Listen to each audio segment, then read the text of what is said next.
My name's Liam. I'm originally from San Diego and I moved back there recently. It started as a jewel or like the Jeep build. Recently I chopped it so it has this little like gladiator style almost bed to it. This is just like styrene. The main thing about it is it's brushless with a Mofo RC Gen 1 chassis. Hopefully everything can see. And it's running the Surpass brushless motor system in it. This is a really cheap motor. I mainly did this because it was a $20 motor you can buy on Amazon versus the Komodo, which I think was a similar price, but a little bit more expensive. And it's running a Castle Creations Micro Sidewinder ESC. I kind of wanted a Fury Tech system, but I didn't want to pay Fury Tech prices. And I think this is a little bit higher quality of a brand also. That's Castle's been around for years. The main thing, so if it's kind of hard to see, but I have these little spacers, and they actually space down the suspension so it can't go up a certain amount, because what would happen is when I'd flex too much, the motor would actually bind with the drive shaft and like would create like this really awful binding noise. And I almost broke some stuff like that. So and I didn't run it for a while because it's like it doesn't work. So I kind of figured out this like really cheap kind of like funky solution.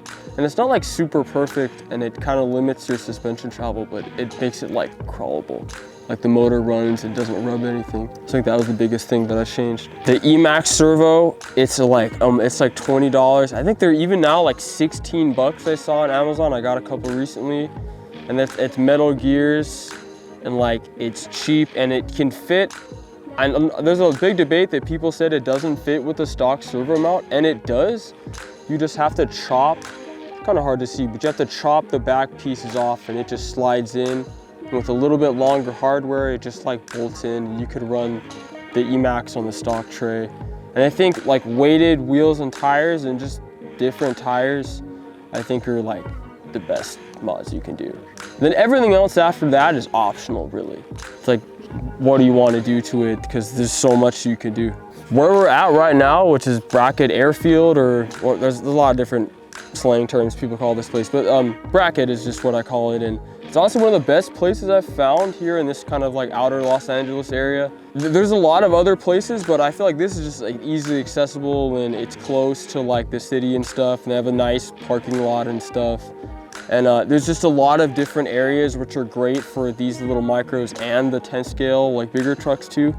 And I feel like other places like the Corona Del Mar place and specifically, which is a really like known, popular place on Instagram, it's cool, but like, I feel like this place has more options. You have more like places to crawl and like, there's just more line options and you could be here for a lot longer. You won't get as bored. I would probably, so the Castle, the main things are the motor and ESC. The Castle was like 60 and this motor was 20. So that's already 80, like 80 bucks right there, probably with not including tax. And these SSD rims right here were easily another like $70, $80. So probably a little over 300, I'm guessing, because you have to, this Mofo chassis was 62. So I'm just gonna rough estimate almost 400, which it adds up quickly.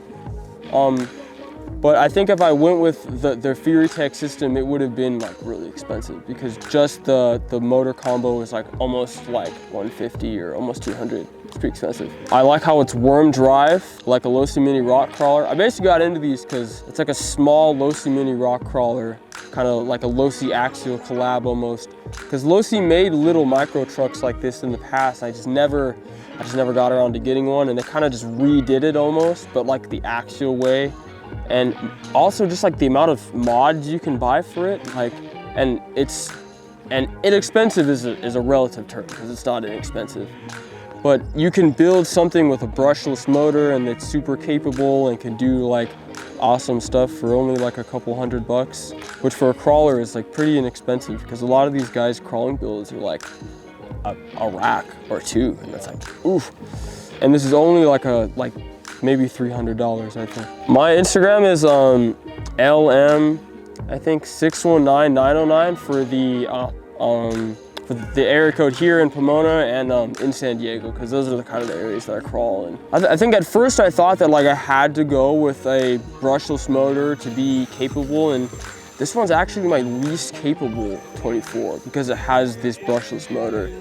So and mainly because it's so big and heavy, so I don't know, like at first I thought like I was so like dead set and like I have to get one of these brushless motors to be like capable, and you can be just as capable with like a cheap $2 brush motor. It actually works better. I prefer those.